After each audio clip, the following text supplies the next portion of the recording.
internautas, nós começamos agora o boletim do Diário de Caratinga desta terça-feira, 3 de agosto. Nós vamos começar falando de um serviço criado pela Prefeitura. Conheça então o PAEF, Serviço de Proteção e Atendimento Especializado a Famílias e Indivíduos que contam com uma equipe multidisciplinar para acolher e orientar mulheres que sofrem com violência doméstica. Olá pessoal, meu nome é Jonathan, sou psicólogo, trabalho no CREAS e vim falar um pouquinho para vocês sobre o PAEF e mais alguns assuntos. O PAEF, o Serviço de Proteção e Atendimento Especializado em Assistência Social, que é trabalhado aqui no CREAS, é para famílias e indivíduos que sofrem algum tipo de violência. E nesse mês de agosto nós estamos falando muito sobre a Lei Maria da Penha, que é a Lei de Proteção à Mulher Vítima de Violência. E aí você pode pensar em todas as formas de violência contra a mulher, patrimonial, psicológica, física, todos os tipos de violência.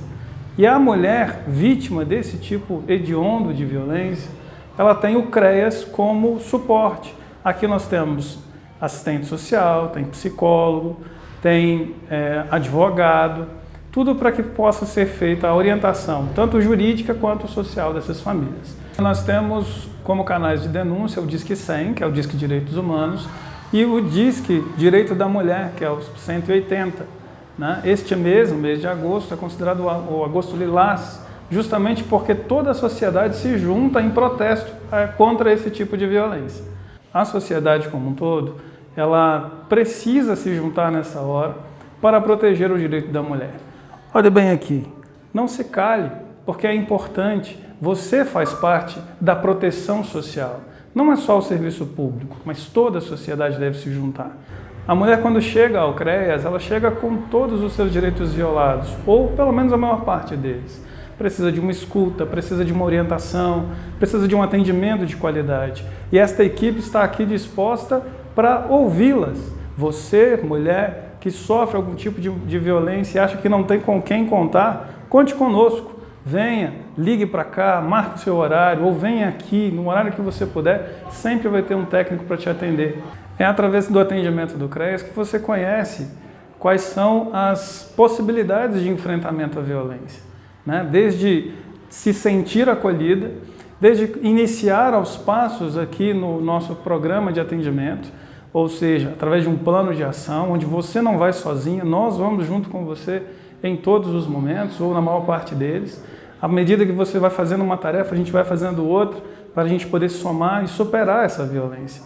Esta parte que eu estou fazendo aqui agora é só a informação, mas nós precisamos, enquanto sociedade, nos juntar para que o direito da mulher seja preservado. Não se cale, ok?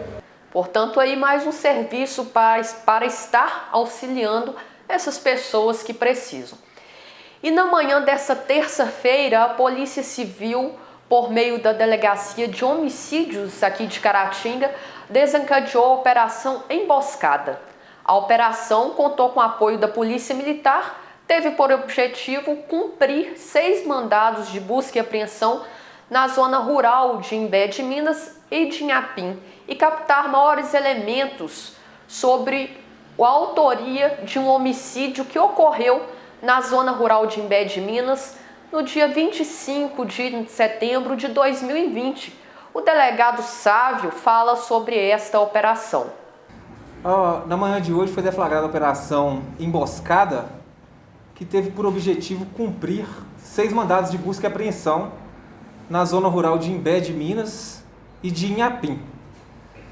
O objetivo da operação foi captar maiores elementos de informação com fins de delimitar a autoria de um homicídio que ocorreu na zona rural de Imbé de Minas no dia 25 de setembro de 2020, ocasião em que uma vítima de 41 anos foi assassinada mediante disparo de arma de fogo e pauladas.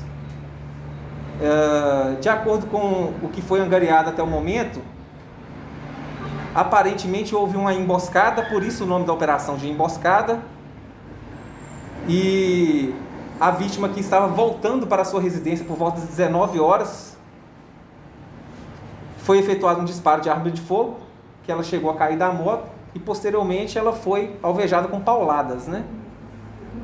Então, diante dos elementos, a Polícia Civil representou pela expedição de mandados de busca das pessoas que estavam sendo citadas durante o inquérito, sendo que dessas pessoas havia informações de que ela possuía armas de fogo em casa, o que restou averiguado durante o cumprimento do mandado de busca, e ela foi autuada em flagrante pela posse ilegal de arma de fogo e conduzida aqui para a delegacia regional, onde estão sendo feitos os procedimentos de praxe.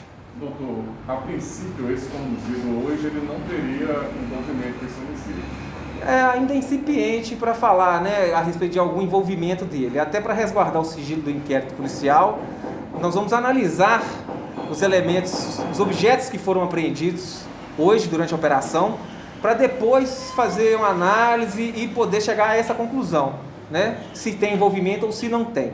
Tá? Doutor, quantos mandados foram cumpridos? Foram só de busca e apreensão? Teve mandado de prisão? Qual que foi o saldo final dessa operação?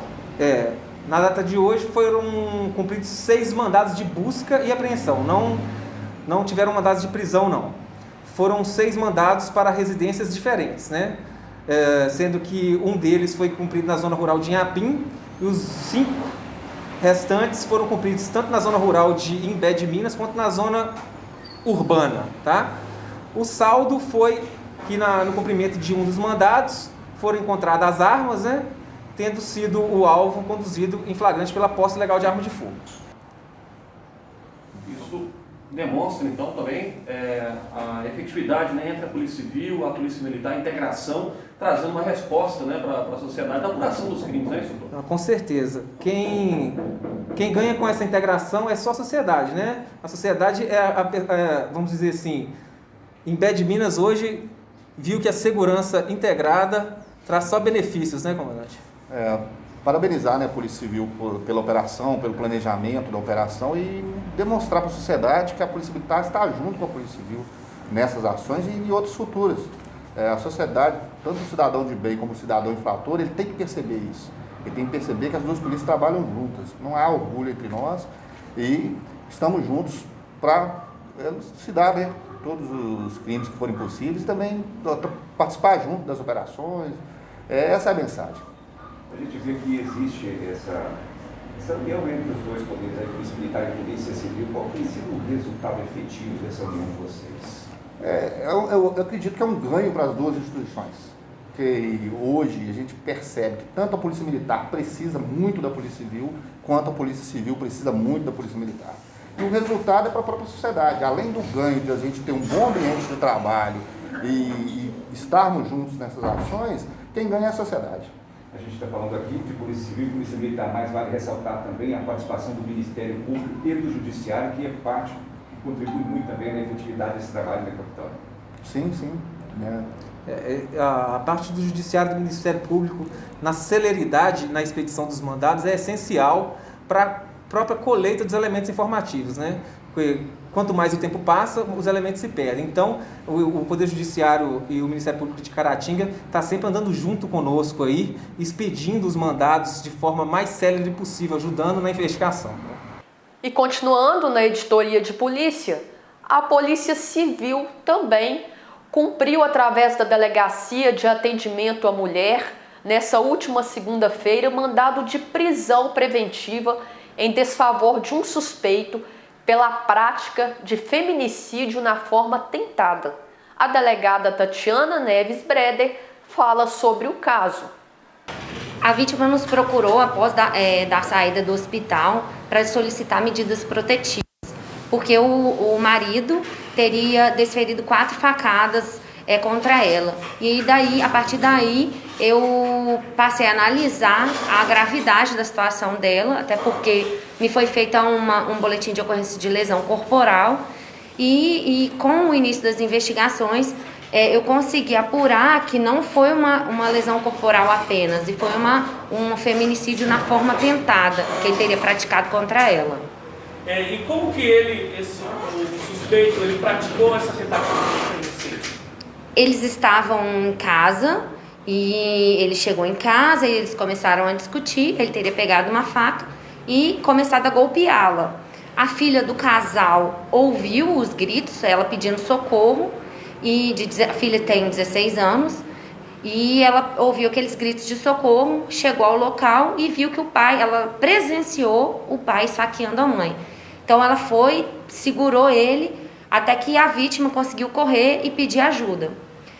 As lesões foram graves, porque atingiram órgãos, e a cicatriz é muito grande, praticamente a barriga toda dela. Então, assim, a situação foi tratada como feminicídio na forma tentada. Essa vítima parece que chegou a ser internada, passou por cirurgia? Sim, ela foi internada, passou por cirurgia e ficou internada alguns dias. E após a saída dela, que a gente pôde ouvir a versão dela e que ela pôde contar com detalhes como a história ocorreu. Qual é a versão isolada ou já havia outros casos de violência entre os dois? Não, os dois eles já tinham casos de violência, só que ela não teve coragem de denunciar. O casal ele sempre teve um relacionamento abusivo. Eles estão juntos há 16 anos, mas ela alega que esse relacionamento abusivo ocorria até mesmo antes da filha nascer, ou seja, há mais de 16 anos, mas ela não tinha coragem de denunciá-lo. Ela tinha medo do que poderia ocorrer com ela e com a filha. Porque ele sempre ameaçava as duas, falando que ia matá-la se ela denunciasse. E qual a versão dele aqui para a polícia quando foi conduzido? A versão dele é que, na verdade, ela estaria com a faca e que ele foi segurar a faca e acabou atingindo ela. Então, assim, ele não fala que cometeu esse crime. Ele fala que ela estaria com a faca e, sem querer, atingiu. Mas é impossível pela gravidade das lesões, pela quantidade das lesões. E agora nós vamos conferir o boletim epidemiológico desta terça-feira. 9.776 casos confirmados, 168 casos em acompanhamento, 9.312 pacientes recuperados e 296 óbitos confirmados. Tenham todos uma excelente noite e até as próximas notícias.